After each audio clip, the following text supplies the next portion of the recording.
Senado na yan, yung Kongreso na yan, ng Malacanang na yan. Kailangan na natin ang maglilitis sa problemang ito na ninanakaw ang ating pondo ay ang ating mga mamamayan. Tama ba ako? Kailangan na natin malakas na boses, malakas na kilusan para itaga natin. Hindi tayo papayag sa ganitong sitwasyon na niloloko, sinisira ang ating kalayaan. Kaya ulit, mga kasama, mga kababayan kong mga media, ilagay niyo naman ang tamang paninindigan. Ilagay niyo naman sa media ang tamang panawagan. Huwag po tayo magpagamit sa nagbabayad ng mga media.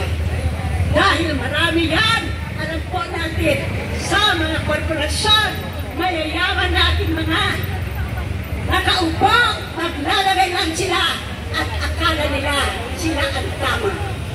Tama pa rin ang mamamayan ng kasama. Malaki ang problema ng ating bayan. Hindi lang korupsyon. Sistema ang problema natin. Ang patuloy na pang-aapi, pagsasamantala sa natin lahat.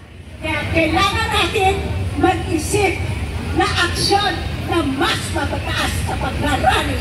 Kailangan natin magpasya nakakaraming mamamayan.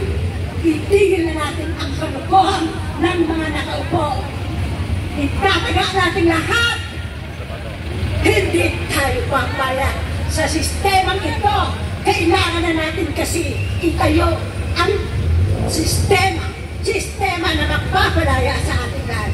Sistema na para sa lahat ng ating mamamayan na lalo-lalo ang ating mahihirap. Kaya ang gobyerno ng mamayan kailangan na natin ngayon iayos. Magandang tanghali, mabuhay tayong lahat. Ang patuloy lumalaban, tuloy po tayong lahat. Maraming salamat po. Mga kababayan, nandito tayo kasabay ng unback meeting ng Korte Suprema upang ipakita na ang sambayan ng Pilipino, ang mga kababaihan, iba't ibang sektor ay hindi lamang naghihintay, kundi naninindigan para sa pananagutan.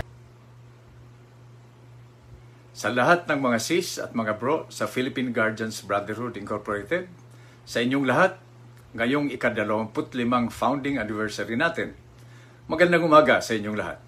10 ng inyong mga mahal sa buhay. Ang ating PGBI ay bunga ng unification ng iba't ibang grupo ng mga guardians. Ayon na rin sa advokasya nitong pagkaisahin ang ating bansa at lipunan. Mula noon hanggang ngayon, patuloy natin itong ginagawa kahit alam natin na hindi madali.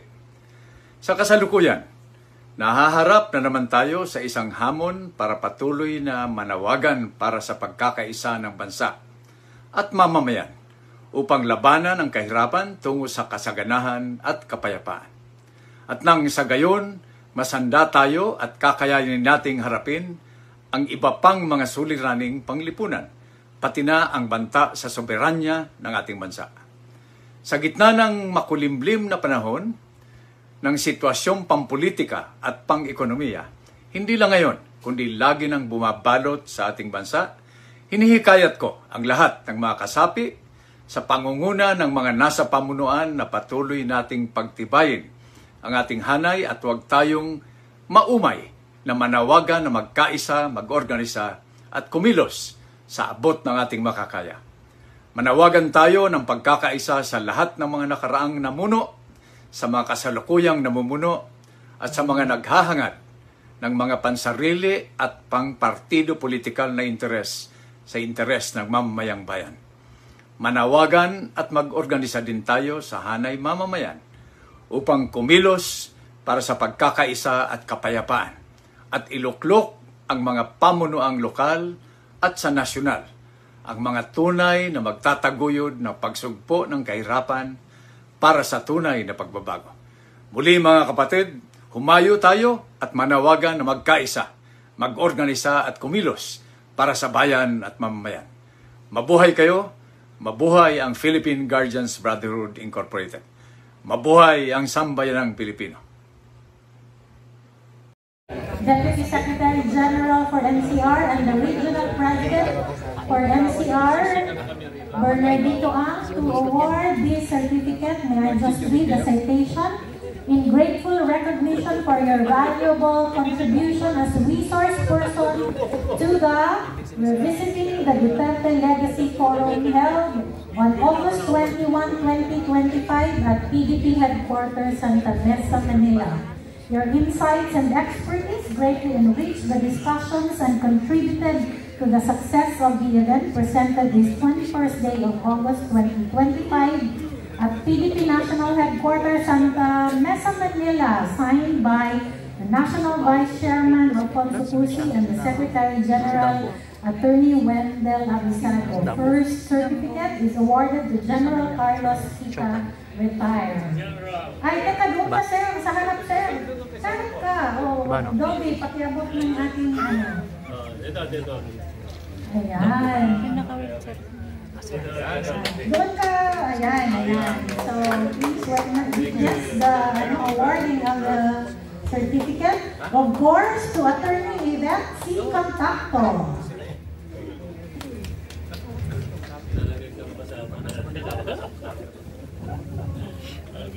And Attorney Eduardo Brinas.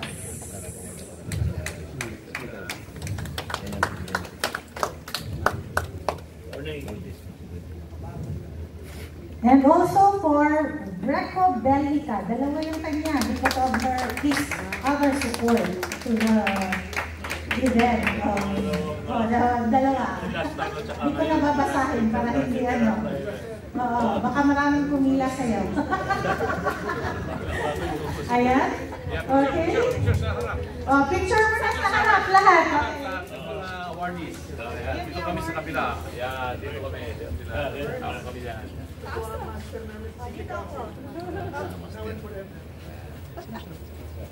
Ayan. Yan yung pinaka-master sa radyan. PDP.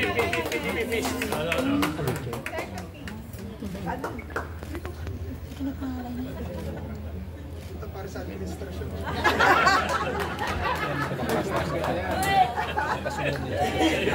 May bagong hand sign si Greco. Paano?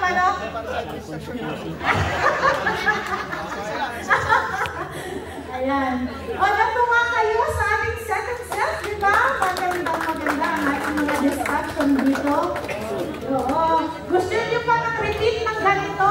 Yes! Gusto namin repeat ng ganito. Bahala si Sek Cusi sa'yo. Okay, thank you. And to have our break, hindi naman break na pero habang nag-aano sila dyan, let us be entertained, of course, by our invited guests para naman alayan natin ng awitin, si Tatay Digong. Okay na kayo dyan? Mga ang ating band. Okay na? Congratulations. You have your microphone already, no? Ayan. Thank you. Congratulations. Ang galing-galing ng ating mga resource persons. Mag-greet sana ako ng Sir, happy birthday ba? Tayo. Intermission mo na. Dalawang kanta lang. Mamaya kakanta sila yung after the event kasi after the event ka kumanta kasi baka i-flag tayo ni FB dahil may mga licensed song and whatever. We are ready. Please welcome for an entertainment. Ito ay mga kantang iaalay natin kay Tatay Digong para mas lumakas pa siya. Siya ngayon ay para daw si Congress. Ganda ng pwesto natin. Ilan na yung viewers natin? Nice pala natin doon sa kay Senator Raul and all the other And please welcome, ladies and gentlemen, the Peach Band.